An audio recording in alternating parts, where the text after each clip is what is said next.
Inilah tandanya seorang guru rohani yang benar-benar dia menjadi guru rohani yang paripurna, yang kamil mukamil, yang mampu bertanggung jawab atas kehidupan duniawi murid-muridnya, dan dia bertanggung jawab kehidupan rohani murid-muridnya.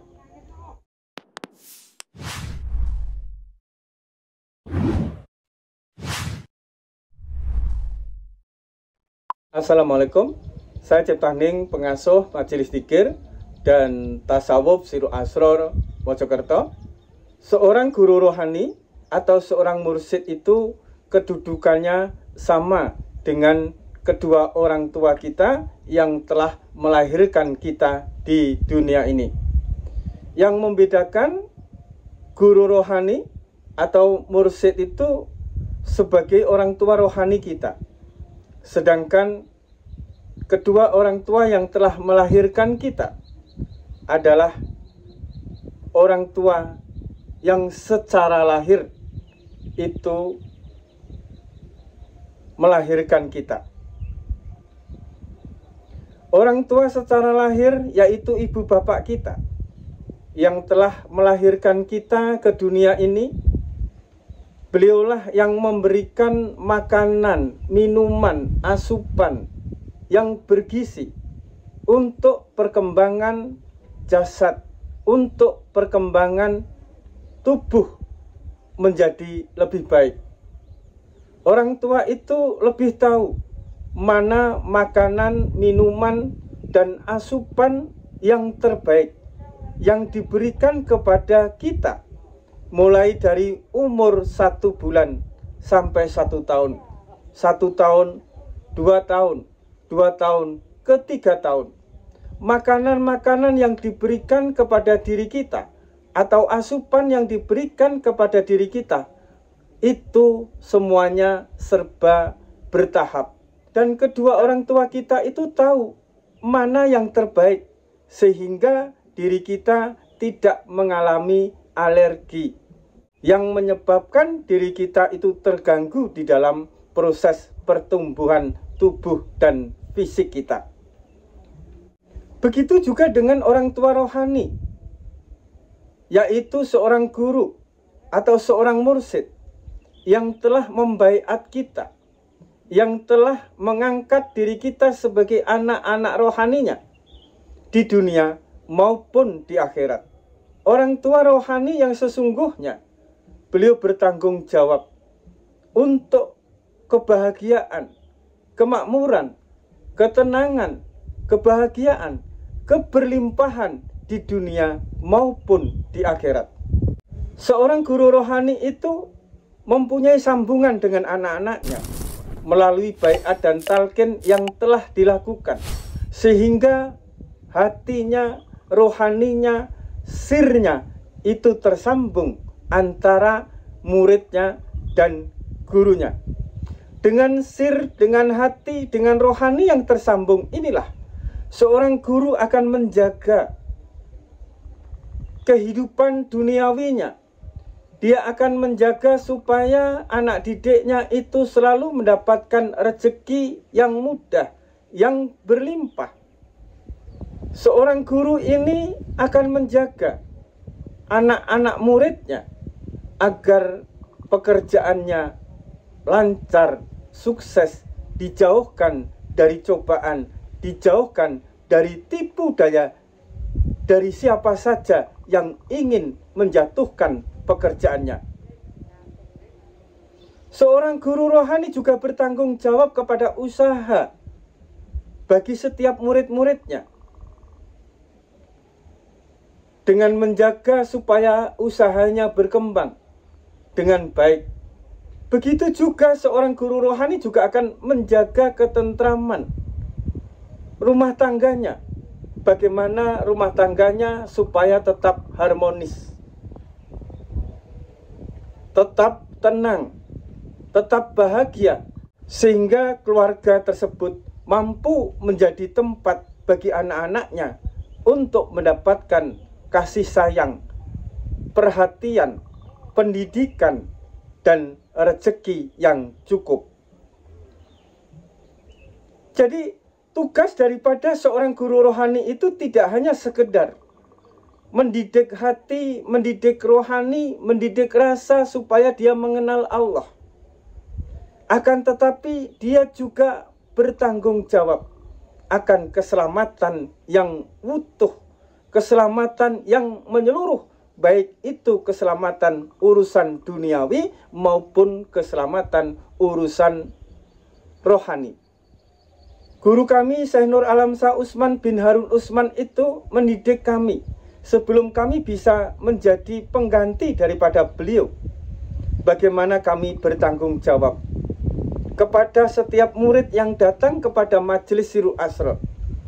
Meskipun kadang-kadang di dalam kami bertanggung jawab itu banyak disalahartikan bagi murid-murid yang mungkin belum paham dengan apa yang akan terjadi di dalam kehidupannya 1 bulan yang akan datang, 2 bulan yang akan datang, 1 tahun yang akan datang, bahkan 10 tahun yang akan datang.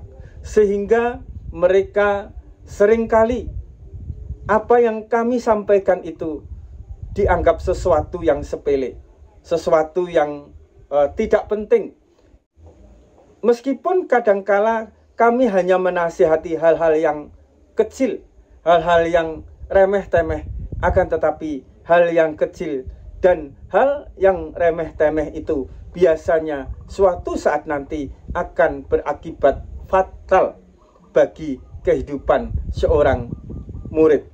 Jadi seorang murid yang belajar tentang ilmu rohani, seharusnya dia menemukan guru yang benar-benar paham bahwa tugas daripada seorang guru adalah menjadi orang tua rohani yang menjaga, bertanggung jawab keselamatan murid-muridnya di dunia maupun di akhirat.